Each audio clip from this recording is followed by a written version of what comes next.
HvA for Patriots Weekly. This week, the Patriots took on the Panthers of Antioch. And let me just say, this was one of the most exciting games I've ever seen. If you are a big fan of offense, this was the game to watch. With our Patriots winning 51-48 in an overtime thriller. There was a huge pass play, a long kick return, and touchdowns galore. If you are a big fan of defense, well, not a lot of it in this game. But for the heat the defense took, at the end of the day, they made key stops at key times, including holding Antioch out of the end zone in overtime, which gave the offense an opportunity to score and win. I guess ultimately that's what it's all about, getting it done in the end. I said 2 weeks ago that the Patriots would need big games out of Clayton, Avila, and Carter. Avila had 194 yards and 3 touchdowns. Carter had 270 yards and 3 touchdowns. I couldn't find the stats on Clayton, but he had another great game.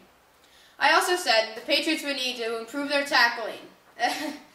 Well, I guess they managed to work around that one. The Patriots proved to 3-3 overall and are undefeated in league play.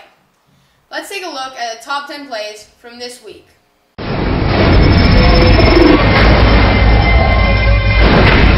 Number 10.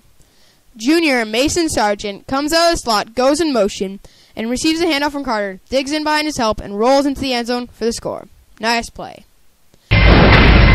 Number 9. Some defense, as number 50 fights up the block and makes his way down the line, taking down the receiver. Number 8. Carter, rolling to his right, finds senior Dalton Barnes wide open in the back of the end zone for the score. Number 7. Carter again makes a fake, spins out, and finds Keyshawn Clayton in space, who sprints into the end zone. Number 6. Special teams in this game were special. Here, sophomore Jordan Reales in on the action, bringing down the returner. Then, speedster Carter Blaze picks up the kickoff, gets a little help from his friends, makes his way up the sideline for the 43-yard return. Next, a punt. Dalton Barnes with the kick, 40 yards in the air, and the end-over-end roll down to the 1-yard line. Finally, another nice return by Carter Blaze, picking it up at the 10 and returning it 40 yards to the Antioch side of the field. Number 5, Carter fake and run to the left, rolls to his right, and with 2 defenders right on top of him, throws a perfect strike to number 6, Johnny Brizeno. Number 4, again, Carter with the ball, again with several defenders in his face, and again makes his receiver. This time, Clayton, who whoop, makes first guy miss, whoop, makes second guy miss, and is finally brought down. Number 3, in overtime, a coverage sack. The defense was so good that Antioch QB found nowhere to go. Finally brought down by number 27, Victor Shaw. Number 2, Carter under center again, makes his fake, sets up the throws, a bomb, 50 yards in the air to who else? Carter Blaze. Carter outruns the defense into the end zone for the late score. Number 1, number 22, Jarrell Avila, was next to impossible to stop on this night. Here he spins out of the tackle over the left for a nice game. Next, coming off the slot, takes the ball from Carter and literally carries the defender into the end zone. Then he comes left, following by his blocker. 1, 2, 3, 4 guys miss, and he's dragged down by his jersey. But this is what makes him special. He disappears into the pile, and pop, out he comes on the other side. And here he goes, up the middle, and bang! I'll just go left instead of up the middle. Dashing down the sideline with Carter coming along to offer support. But in overtime, in my opinion, the best play of the game, he grabs the ball and follows Nick Roviera, breaking into the end zone for the touchdown. Can you say excited? Let the celebration begin. Which I'm sure lasted well into the evening. Avila was like a Timex watch. What the heck? Who writes this stuff? Takes a licking and keeps on ticking? What is that? Look, Avila just got it done. Our trusty Siler reporter caught up with him after the game. Nick? Thanks, Nick. I'm here with Jarrell Avila. Great game. Thank you, sir.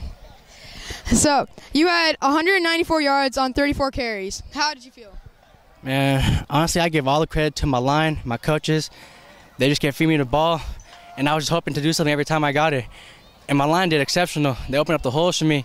No matter what, they played their hearts out, and I just took advantage of what they gave me. You kept popping into piles. Number 1. on! You kept popping in piles and just popping out. How do you manage to do that? Well, work hard in practice, work hard in the off season. I ran a lot of hills in the off season, so it helped me get my feet up when I'm running. But basically, I try to keep moving my feet all the time, and every time the coaches always stress, keep your legs moving, pad level, front lower, this and that. I don't do it all the time. I know that, but when I do it, good things happen, and thanks to the coaches because they always get in my head. You had 3 TDs and the game-winning overtime TD. How did you feel? Man, I can't even explain it. Like, I felt like it didn't happen. I felt like it was a dream. When everyone was coming to me and just congratulating me, I cried. I was happy. I had tears of joy. I never thought I would feel that way. But, thanks to my team, thanks to my line, my coaches, everyone who came to support, it was all because of them. I mean, everything I did was more for them than it was for me. Yeah. Do you want to go play to college after this year? I'd love to. I'd like to. That's all I really have to say. Like, I'm not going to worry about it too much. I just want to play, to be honest with you. Yeah. All right. Again, you had a great game. Thanks for joining us. Thank you. He also managed to catch up with Jeff Hagginson, head coach of the Patriots. I'm here with Coach Hagginson of the Patriots. So, this was the first overtime game in Heritage history. How did it feel to win that? Feels great. It was a great game. Two well-coached, hard-fought teams, and it's nice to come out on top of an overtime. What do you think you have to do to continue winning? What do you think? Tackling kind of helps. 3 things you got to do in football: block, tackle, and get in shape.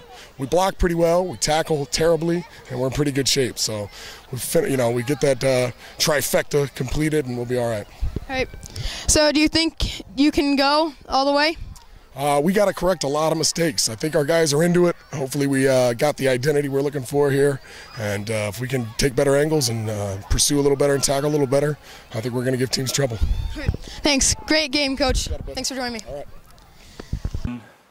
The Patriots are rightfully excited after this game.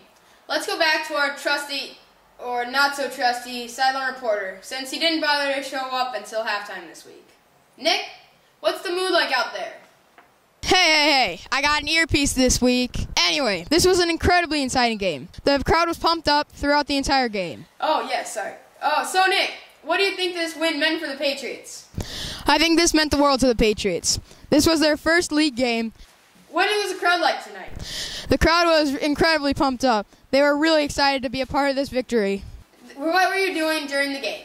Were you up top watching, or were you down with the fans? I was down below for the overtime, and it was incredible. It was so loud, I could barely hear myself think. Great. Thanks for your work tonight. Thanks a lot, Nick. Take it easy. Now back to you in the studio. Next up for the Patriots is Liberty High School and the Brentwood Bowl. The Brentwood Bowl has been a long-standing home at Heritage High School, but word on the street is that Liberty thinks it could beat us this year. They will likely do it behind the legs of Jeff Lindsay, who averages 4.9 yards per carry and has 59 carries for 206 yards, going into the Deer Valley game. They will also look to this guy, Joseph Kennedy, who averages 8.82 yards per carry, but only has 22 carries for 194 yards on the season.